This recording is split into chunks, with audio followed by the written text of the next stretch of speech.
This is the upper Indus Valley. It is India's most northerly and most remote province, Ladakh. Ladakh is part of the troubled state of Jammu and Kashmir and has disputed borders with both China and Pakistan. Its administrative centre is the town of Leh. Ladakh is actually north of the Himalayas.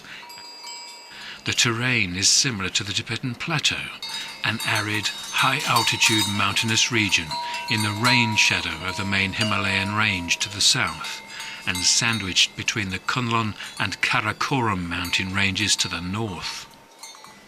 Hidden in a canyon in the mountains leading up from the Indus Valley below is the Hemis Monastery, the largest Buddhist monastery in Ladakh.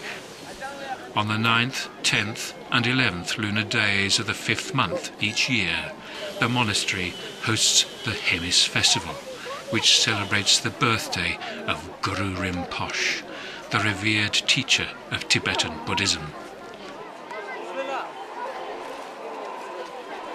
Today is the 10th lunar day of the 5th month, and this is when the public are allowed to join in the festivities and witness the extraordinary religious pageant that takes place within the monastery walls. The festival draws believers from all over the region, and where the crowds gather, there are others ready to make the most of any commercial opportunities.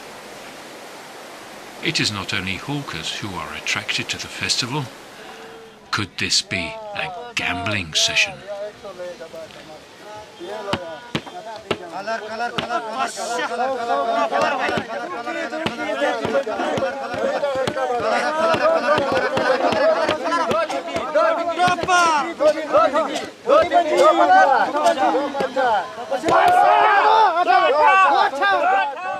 These novice monks are hopefully trying to raise money for the monastery rather than succumbing to the temptations of the material world.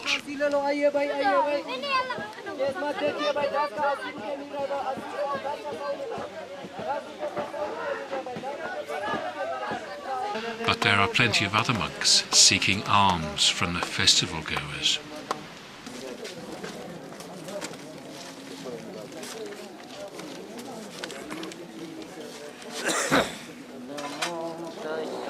In the monastery courtyard, the crowds gather, and the sense of anticipation slowly rises as the allotted hour for the start of the ceremony approaches. The monastery adheres to the Drukpa branch of Tibetan Buddhism, and the monks of this lineage are easily identifiable by their red hats. The proceedings start with the ritual unveiling of a sacred thangka, an embroidered image of the revered Guru Rinpoche.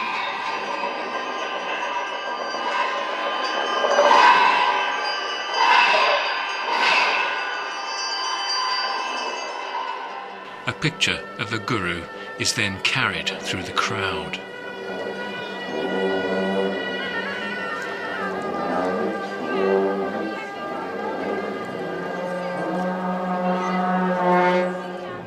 The sacred processions and tantric dancing then commence.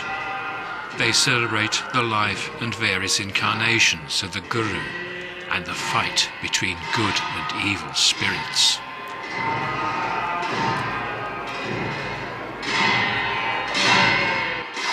The festival is attended by local VIPs who are seated in a special reserved balcony.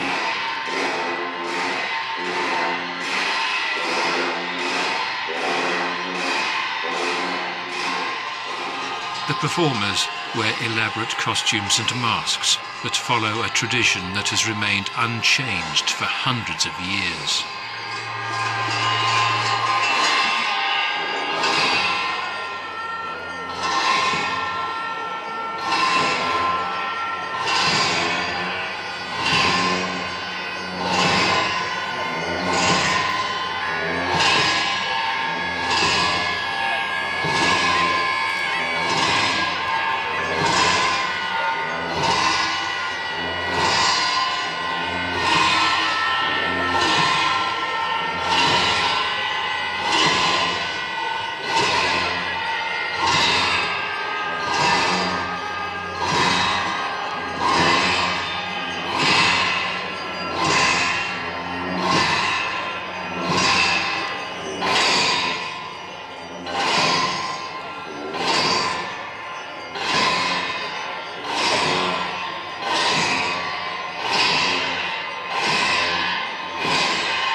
The dances go on for several hours with a break for lunch, and the monks have to rise long before sunrise to prepare for the festival.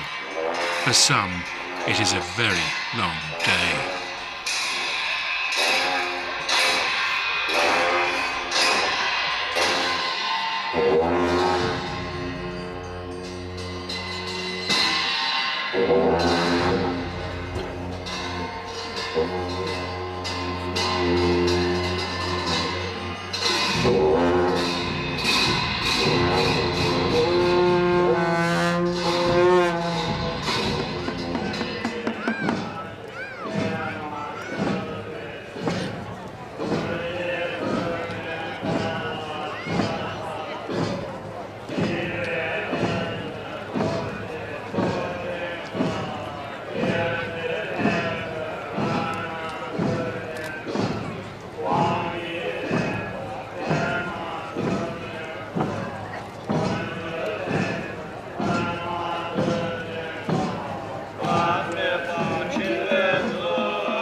the end of the proceedings, the precious thanka is rolled up for safe storage, and the costumes and masks are put away for another year.